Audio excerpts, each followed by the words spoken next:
They called me a leech maid at the party, a burden who should be grateful for scraps. My daughter-in-law smiled as if she had finally put me in my place. But the truth? The company she bragged about, the house she walked through as if it were hers, even the chair she sat on that night, none of it would exist without me. Greed blinded her, pride fueled her cruelty, and envy turned my son into a silent shadow. You think you know betrayal? Wait until you see how a mother's erased sacrifices can rise from the ashes. I never imagined that after raising a son on my own, after burying the man who built his legacy with me, I would end up here, sleeping in what used to be a formal living room, now reduced to a box with curtains for walls. Mason and Kayla called it a temporary arrangement. But months stretched into years, and the only thing temporary was my sense of dignity.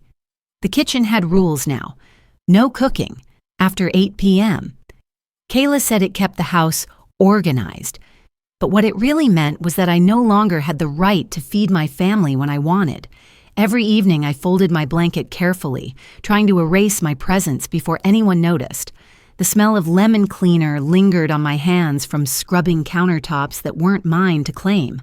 Sometimes I would pause at the mirror hung in the hallway, wondering when my face had become invisible. And yet, the one light in this carefully dimmed life was Theo. My grandson's laughter turned the suffocating air into something I could breathe again.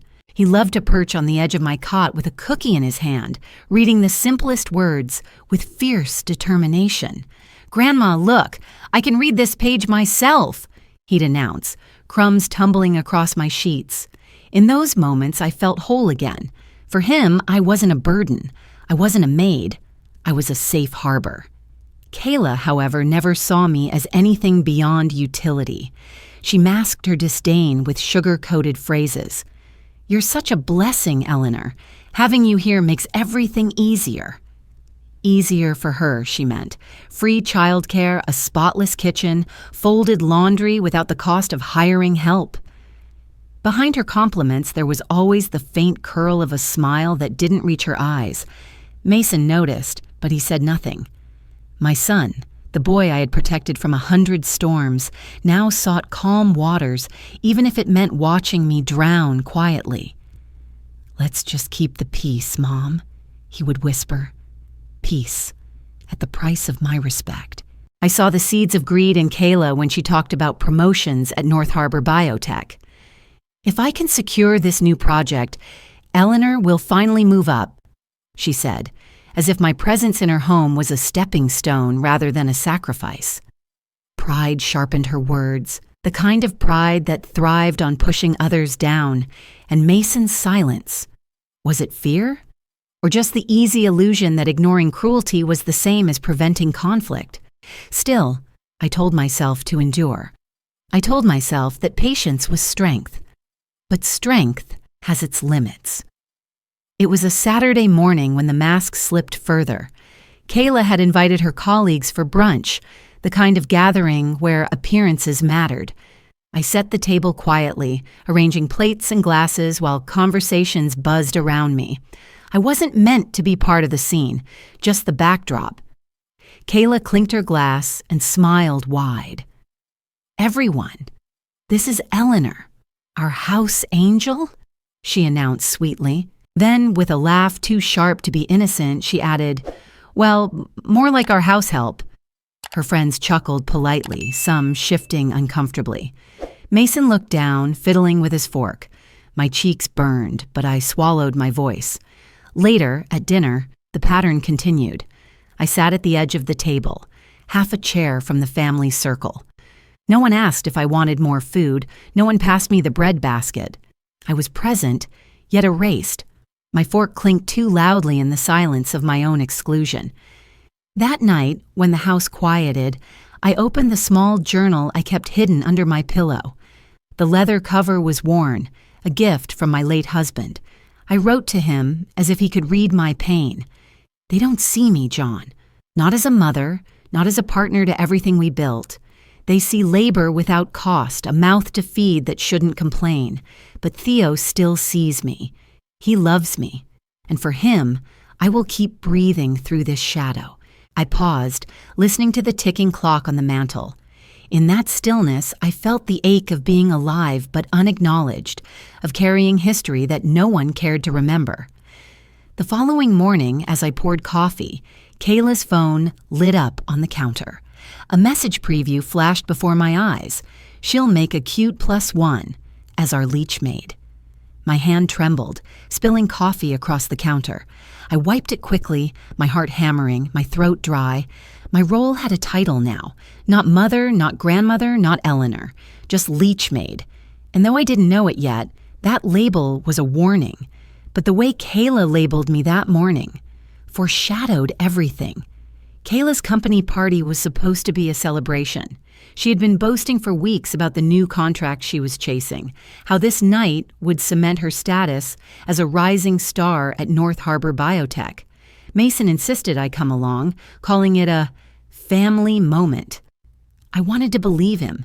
I ironed my dress twice, pinned the brooch John had given me on our 30th anniversary, and told myself maybe, just maybe, I would feel included. The ballroom was a chandelier-lit cathedral of ambition. Laughter bounced off the walls, polished shoes clicked on the marble, and servers wove between clusters of executives with trays of champagne. Kayla shined in her fitted navy dress, every gesture rehearsed, every smile sharpened for advantage. Mason trailed her like a shadow, hands in his pockets, eyes avoiding mine. Then it came, faster than I could brace myself. Kayla clinked her glass and called for attention. "Everyone," she said, her voice smooth as glass. "This is Eleanor, our Leech Maid." The words landed like a blade across my chest. At first I thought I'd misheard, but then laughter rippled through the crowd, polite, uneasy, some indulgent. My ears rang, a hollow buzz swallowing their voices. My hands shook, the stem of the glass trembling until wine sloshed over the rim. Mason stood beside her, silent, eyes cast down. In that moment, I wasn't Eleanor Quinn, widow, mother, grandmother. I was nothing but a punchline. The humiliation burned deeper than any insult because it was public, and public cruelty has a way of rewriting how others see you forever. I caught fragments of whispers. Did she really say that? Poor woman. Is she their nanny? Each word pressed on my skin like nettles. My chest tightened. I wanted to run, but my legs were cement. If someone said that about your mother in public, what would you do? Would you laugh it off? Pretend it never happened? Or would you stand up? Mason chose silence. That silence hurt more than the insult itself. I excused myself with shaking lips and stumbled toward the restroom. In the mirror, I barely recognized the woman staring back. Red-rimmed eyes, flushed cheeks, the brooch glinting like a cruel joke. Leech Maid. The echo repeated, louder than the chatter outside. When I returned, conversation had resumed, the sting of entertainment already fading for them. But as Kayla leaned to her colleague, forgetting her mic was still live, I heard her voice cut through the air. "At least she cleans." The room froze for a split second, a ripple of gasps and darting glances. My face burned. Kayla quickly switched the mic off, laughing too loudly, masking the slip as if it were nothing. But I knew then, there was no mask anymore. That was who she truly was. That night, I lay awake on my cot in the corner of the house they still called theirs. Sleep never came. Instead, memories flooded back. The winter I worked 3 jobs so Mason could stay in school. The nights John and I skipped meals so our son wouldn't go hungry. The afternoon spent painting Theo's nursery by hand. All of it erased with one cruel laugh. I turned my head and saw Theo's silhouette in the doorway. "Grandma?" he whispered, tiptoeing toward me. "Are you sad?" His small hand rested on mine, warm, unjudging. My throat tightened as I forced a smile. "No, sweetheart, just tired." He curled beside me for a moment, his steady breathing softening the weight on my chest. In that pause, I remembered why I couldn't break completely. When the house finally quieted, I opened the cedar trunk John had left me. Inside were his papers, still smelling faintly of ink and cedarwood. My fingers brushed over envelopes until one caught my eye. North Harbor. Founding papers. My breath hitched. Little did they know. North Harbor still had my name on it. The envelope trembled in my hands as I opened it. The brittle paper yellowed with age, but still intact. John's handwriting marked the top. North Harbor. Founding papers. My heart pounded as I unfolded the documents, the smell of cedar and dust clinging to them like ghosts of the past. Line after line revealed what I had almost forgotten. My husband's earliest investment, the shares put in both of our names. And there it was, stamped clear. Eleanor Quinn, 51% majority shareholder. I sat back against the cot, clutching the pages, breath caught in my throat. For years, I had believed my role ended with John's passing, that the company belonged to the next generation. But the truth was simple and undeniable. I had never been erased, not legally.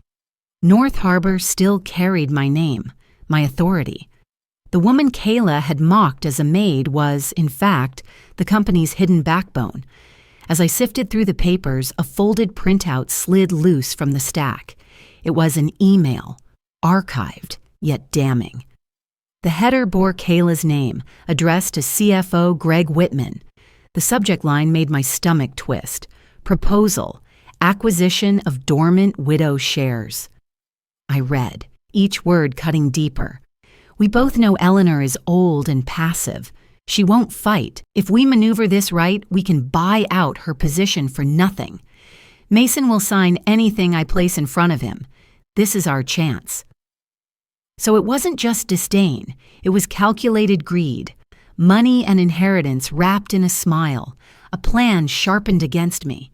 I pressed my hand to my chest, forcing air into lungs that seemed unwilling to expand. I needed calm. I boiled water, poured tea into John's chipped mug, the one I kept hidden from Kayla's constant purges of clutter. My fingers brushed another envelope inside the trunk. Inside was John's last letter to me. His words, written years ago, pierced the night. Eleanor, if the world ever tries to take what's rightfully ours, remember, power without kindness corrupts, but kindness without power is crushed. Use what I've left you to protect what's good. Tears blurred my vision. For the first time in years, I didn't feel powerless. I felt summoned. I returned to the founding documents, and that's when I noticed something else. At the back, stapled awkwardly, was a second page of the registry. My eyes narrowed as I traced the ink. Dates misaligned, signatures shaky. Someone had attempted to transfer shares, my shares, without my consent. My hands tightened around the page. Betrayal had a new face, deeper than words at a party. Someone had tried to erase me entirely, but the registry had a second page. Someone tried to move my shares. I needed answers beyond my own eyes. The next morning, I made an appointment with Carla Delgado, John's former attorney. Sitting across from her oak desk, I slid the papers forward. Carla adjusted her glasses, scanning carefully. Her jaw tightened. Eleanor, she said slowly, this second page is fraudulent. Whoever attempted this forged your signature. It's sloppy but dangerous. Had it gone through, you'd have lost control completely. A cold chill swept over me. Who would benefit? I asked, though I already knew. Carla exhaled. From the context, Kayla and Greg, and... Eleanor, I'm sorry, but Mason's name is here too. My breath caught. She turned the page toward me. There, under the temporary authorization, was Mason's signature. I wanted to scream denial, but the ink was his. The betrayal wasn't only Kayla's, it was my own son's weakness, his willingness to sign whatever Kayla pushed under his nose. Family drama had taken root where loyalty once lived. Carla's voice softened. He may not have understood, Eleanor. Many people sign without reading, but the effect is the same. They tried to cut you out. The room swam. My son, my own flesh, had handed my future to a woman who mocked me in public. I pressed trembling hands against my temples, trying to hold the fragments of my trust together. That evening, as I walked home, I stopped by my neighbor Mrs. Callahan's porch. She, too, was a widow, her hair silver and eyes kind. We sat in rocking chairs, watching the sun bleed into the horizon. "Don't let bitterness eat you alive," she said softly when I shared the outlines of my pain. "Pain can harden into armor, yes, but if you let it turn you to stone, you'll lose what's left of yourself. Choose carefully, Eleanor. Strength is nothing without warmth." Her words lodged in my heart. I would not become cold, but I would not remain blind. Later that night, I dug deeper into John's trust documents. My fingers stopped on one clause I had never noticed before. It tied the house itself, the very place Kayla made me feel like a guest, into a condition of inheritance. The clause read, "Heirs must maintain respect and humane treatment toward the grantor. Failure to do so returns administrative control to the grantor in perpetuity." My lips parted in disbelief. Kayla's cruelty at that party, her whispered insult, her disdain, it wasn't just emotional abuse. It was grounds for forfeiture. And for the first time, I saw the lines of power realign in my favor. The next morning, I spread the papers across my small table like a general preparing for war. The truth was now undeniable. I was the majority shareholder of North Harbor. Every dollar that had allowed Kayla to flaunt her status, every deal she paraded before colleagues, all of it traced back to the seed John and I had planted decades ago. Without us, there would be no company. Yet here I was, sleeping behind curtains, stripped of dignity. Digging deeper, I uncovered a series of financial reports tucked into the files Carla had obtained. The numbers didn't add up. Buried within the marketing expansion fund were expenses that made no sense. Luxury travel unrelated to projects, private club memberships, even boutique jewelry purchases. It was theft dressed as strategy. The signatures pointed back to Greg Whitman, the CFO, and Kayla.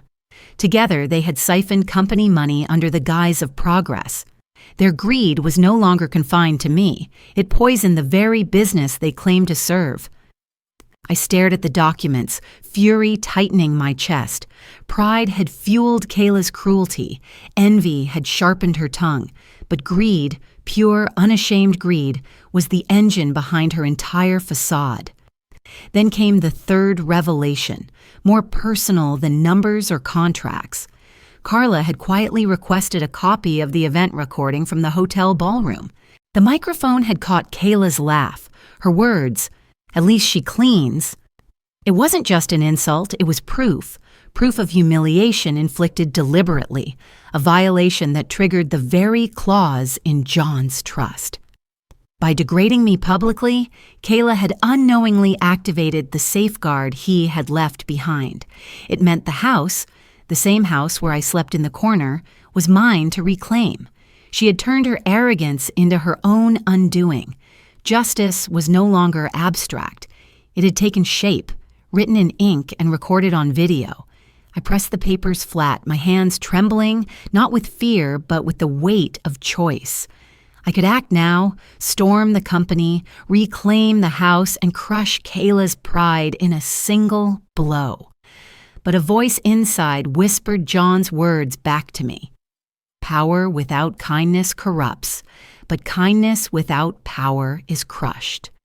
If I speak now, I burn the bridge. If I wait, I rebuild it on my terms." The plan had to be more than revenge. It had to be deliberate, layered, impossible to ignore. I outlined 3 fronts. First, the house. Carla drafted the notice of reactivation under the trust clause. With one letter, I could reclaim authority over my own living space. I wouldn't throw Kayla and Mason onto the street, not yet, but the balance would shift. No longer would I be the tolerated guest. I would be the rightful head of the household. Second, the company. North Harbor's board needed to see the truth, not whispers or insinuations. I instructed Carla to arrange a meeting with the directors, accompanied by an independent auditor. The siphoned funds, the fraudulent signatures, the false reports, they would be laid bare. Kayla had built her empire on rotten foundations. I would bring the rot into the light. Third, the family. Before the boardroom, before the lawyers, there needed to be a reckoning at home. I imagined the scene. 3 chairs, nothing else. Myself, Mason, Kayla. No excuses, no audience. Just truth. For Mason, especially, it had to be more than documents. He had to see what his silence and blind loyalty had cost. As I wrote these plans, a strange calm settled over me. It was not the calm of resignation, but of resolve. I practiced my breathing, slow inhales, measured exhales. For every tear that had weakened me in the past, a new breath hardened my will. That evening, I sat with Theo at the kitchen table, a stack of colorful cards between us. It was his birthday soon, and I helped him draw balloons and stars, my hands steady despite the storm inside me. His giggles filled the silence, and for a moment I allowed myself to rest in the simplicity of crayons and laughter. This was my anchor, the reminder of why I fought. As I tucked him into bed, his small voice whispered, "Grandma, will you come to my party?" "Yes," I said, smoothing his hair. "I'll be there, always." Later, as I gathered the documents into a neat folder, I found something new. A folded note slipped beneath the pile. Mason's handwriting, shaky, uneven. "Mom, I need to tell you something about Greg." My fingers froze, the paper trembling between them. The boardroom at North Harbor gleamed with glass and steel, a cathedral to ambition where reputations were built or broken in minutes. I had not stepped into this space in over a decade, yet the moment my heels touched the polished floor, silence followed. At the head of the table sat Annika Sethi, the chairwoman, her dark eyes sharp with curiosity. "Ladies and gentlemen," she began, tapping her pen lightly against the folder before her. "Today, we welcome back a long-absent majority shareholder. Allow me to introduce Mrs. Eleanor Quinn." Gasps fluttered through the room. Kayla's confident smile faltered, then quickly reshaped itself, as if she could smother the shock with charm. Mason shifted in his seat, his hands gripping the table edge. Greg's face drained of color. I stood taller than I felt. The folder in my hands contained years of betrayal, but also years of silence. I was finally ready to break. "Before we continue," Annika said, gesturing toward me, "Mrs. Quinn has prepared a statement." I nodded, laying the documents carefully before me. For too long, I allowed others to write my role in this company, in my family, in my own home. Tonight, that changes. First, I revealed the indisputable. My name on the founding papers, my 51% ownership, my legal right to sit at that very table. A murmur rolled through the directors. Some scribbled notes furiously. Others glanced at Kayla, whose posture stiffened like a soldier cornered. Second, I presented the video recording from the hotel ballroom. The insult that had been meant as a joke now glared in black and white across the boardroom screen. "At least she cleans." Kayla's voice echoed against the walls, each syllable erasing her carefully polished mask. Gasps broke the silence again, some directors looking away in embarrassment at the cruelty laid bare. And third, the hammer blow, the independent auditor's report. Pages of figures projected on the screen, each line exposing the fraudulent marketing expenses, the siphoned funds, the unauthorized transfers. The arrows pointed clearly to Greg's signatures and Kayla's approval. The room chilled. Justice was no longer an idea. It was documented, time-stamped, undeniable. I paused deliberately. The silence was thick, suffocating, but necessary. Then I turned to Mason. His eyes darted away, guilt written in every line of his face. "Mason," I said gently, "you've heard the evidence, but your voice still matters. Speak." The room leaned in.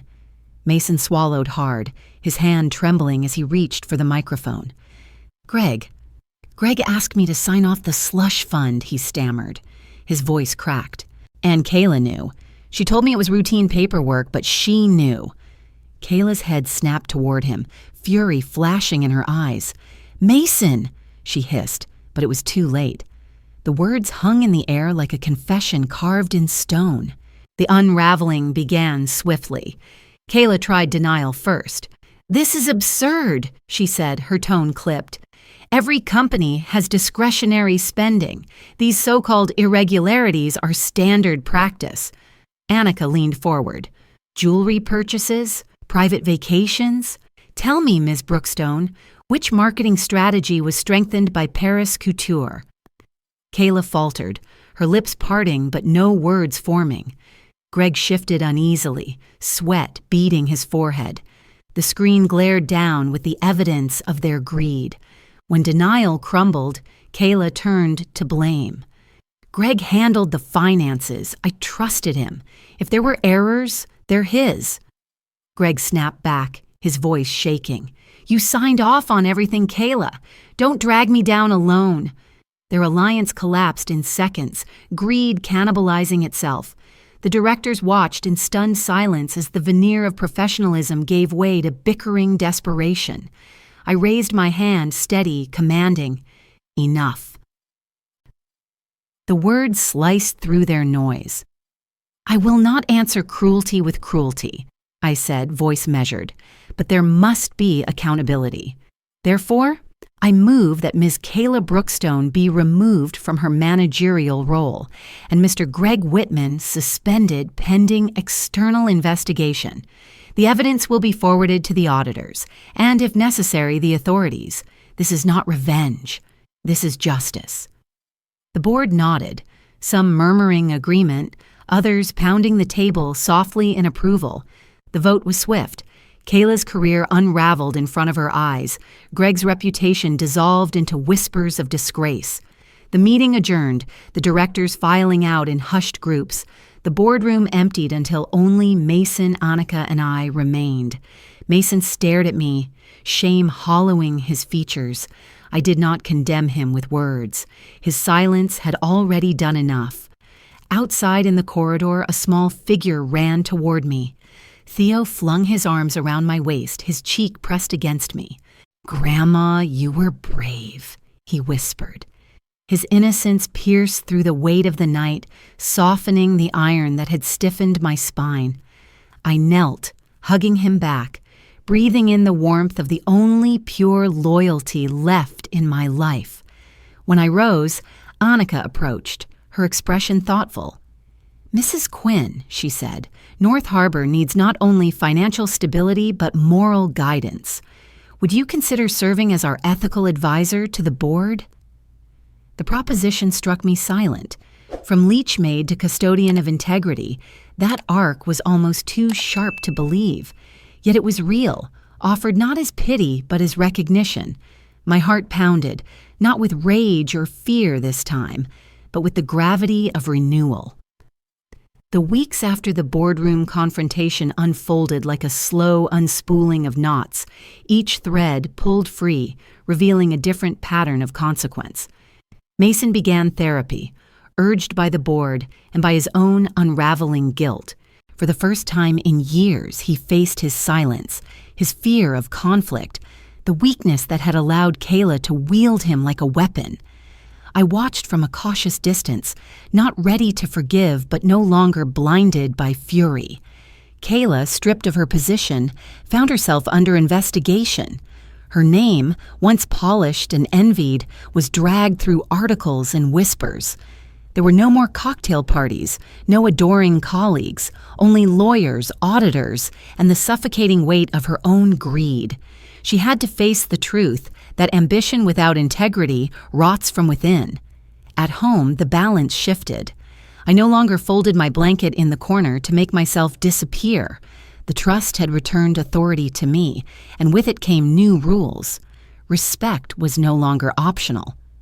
"This is my home," I told Mason calmly one evening. "If I am to stay, there will be boundaries, privacy, a seat at the table, dignity." He nodded, ashamed but relieved, as if he had longed for someone to redraw the lines. At North Harbor, I worked with Annika to establish the Quinn Integrity Fund, A portion of the company's profits now supported older employees, those who, like me, were often dismissed as relics or burdens. What had once been my private wound became public value. Each signature on the fund's charter felt like a stitch closing the torn fabric of my past. One spring afternoon, I knelt in the garden with Theo. His small hands scooped soil into pots, his tongue poking out in concentration. "Grandma," he asked, "why do we plant beans?" "Because," I said softly, pressing a seed into the dirt, "they start small and people forget them. But if you care for them, they grow tall and strong. Even the smallest seed can feed a family." He smiled, dirt smudging his cheek, and in that moment the heaviness lifted. The metaphor was not lost on me. Pain had been planted, but I chose to turn it into nourishment. That evening, as I washed my hands and prepared tea, my computer pinged with a new message. Annika's email glowed on the screen. "Eleanor, we'd like you to lead our new ESG initiative. Your voice matters, not just here, but as a model for ethical renewal." I stared at the words, heart swelling. From maid in the shadows to a guide for integrity. Life had drawn a circle I never expected to walk. Months later, I reflected on the journey. Once, I had been called a leech, dismissed as an extra mouth, stripped of recognition. Now I understood that worth does not vanish because others refuse to see it. From unwanted guest to custodian of truth, I had chosen a path not of vengeance, but of principled compassion. It was the pure reversal of being denied gratitude, reclaiming honor through justice laced with mercy. The lesson carved into me was simple yet sharp. True value never shouts, it simply stands. Love without boundaries is exploitation. Boundaries without love are walls. But love with a spine, that is the force that changes everything. The arc of my life had traced the cycle: injustice, betrayal, the unmasking of secrets, the temptation of revenge, the triumph of justice, and finally, renewal. Each step broke me and rebuilt me until I no longer recognized the woman who had once folded her blanket quietly in the corner. And now, I ask you, what would you have done at that boardroom moment? Would you have stayed silent, or would you have stood as I did? Tell me, because somewhere, someone you know might be living unseen, their sacrifices erased. Your answer matters more than you think. On the porch at dusk, I wrote one last letter to John. The air smelled of lilacs, the wind carrying warmth across my skin. I chose truth, and I chose kindness, I wrote. Not the kind that bends to cruelty, but the kind that stands tall and refuses to break. Our legacy is safe. Our grandson will grow strong, and I am no longer invisible. I am whole. As the sun sank and the sky flamed with color, I folded the letter carefully, tucking it beside the founding papers. My heart was quiet, no longer haunted, but steady. I had been erased. I had been humiliated, but I had risen, not to destroy, but to restore. And in that rising, I finally became more than a survivor. I became the keeper of dignity, the voice of truth, and the grandmother who planted seeds of hope.